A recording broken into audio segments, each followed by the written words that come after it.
बिस्मिल्लाहिर्रहमानिर्रहीम। अस्सलाम वालेकुम। Welcome back to my channel SS math.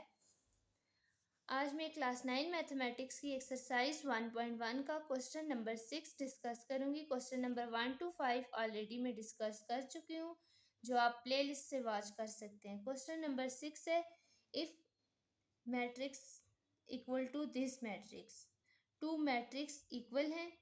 Question में गिवन है find the value of A B C X Y and Z.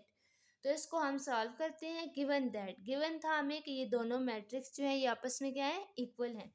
तो हमने वैल्यूज फाइंड करनी है। हम करस्पॉन्डिंग एलिमेंट्स को कंपेयर करते हैं।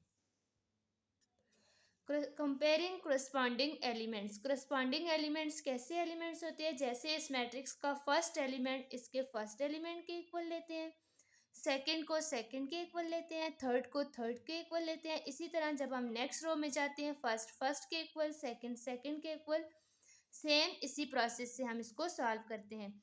कंपेयरिंग करस्पॉन्डिंग एलिमेंट, तो यहाँ से फर्स्ट एलिमेंट्स के इक्वल है, क्योंकि ये कंडीशन है कि दोनों मैट्रिक्स आपस में इक्वल हैं। सो x प्लस 3 इक्वल हो जाएगा 0 से के। यहाँ से हम x की वैल्यू फाइंड कर सकते हैं। x इक्वल हो जाएगा, यहाँ पे +3 है, जब हम इसे इक्वल की दूसरी साइड लेके जाते हैं तो ये -3 हो जाता है। तो x की क्या वैल्यू आ रही है हमारे पास, -3। अब हम नेक्स्ट एलिमेंट को कंपेयर करते हैं। z प्लस 4 इक्वल है हमारे पास 6 के। तो z इक्वल हो जाएगा 6, ये +4 है, दूसरी साइड पे जाके -4 हो जाएगा। प्लस माइनस माइनस, 6 में से 4 माइनस करेंगे तो 2।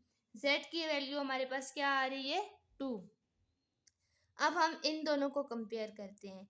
2y -7 इक्वल है हमारे पास 3y -2 के।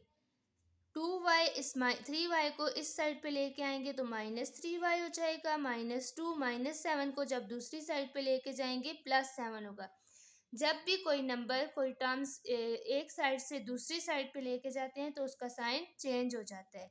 माइनस प्लस माइनस, 3y में से 2y को माइनस करेंगे तो -y, क्योंकि साइन बड़े नंबर का आता है। प्लस माइनस माइनस, 7 में से 2 माइनस करेंगे तो 5।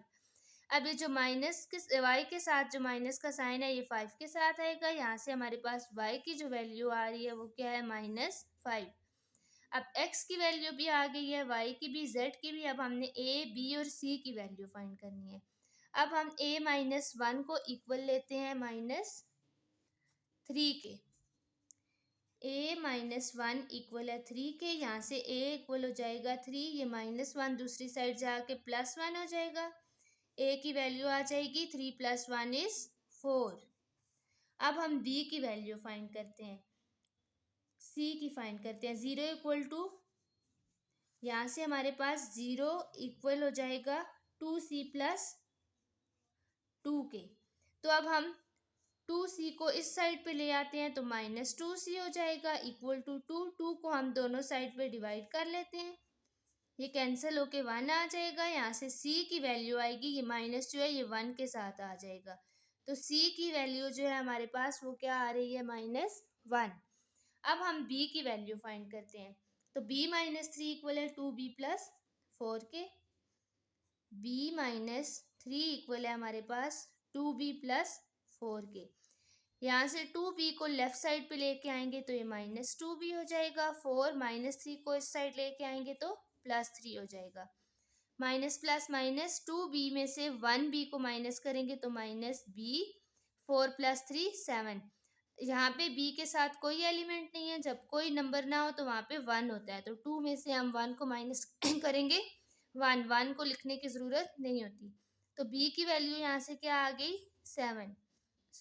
अब जो सारे आंसर हमारे पास आए हैं हम वो लिखते हैं।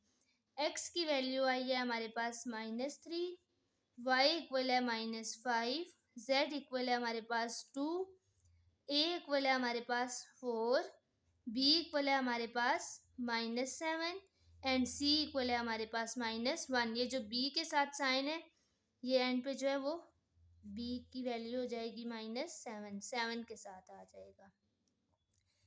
ये हमारे पास आंसर आ रहा है। आई होप कि आपको अच्छे से समझ आ गई होगी। इसी एक्सरसाइज का अब एक क्वेश्चन रह गया है, क्वेश्चन नंबर 7, जो नेक्स्ट लेक्चर में इंशाल्लाह एक्सप्लेन करूंगी। तब तक के लिए अल्लाह हाफिज़।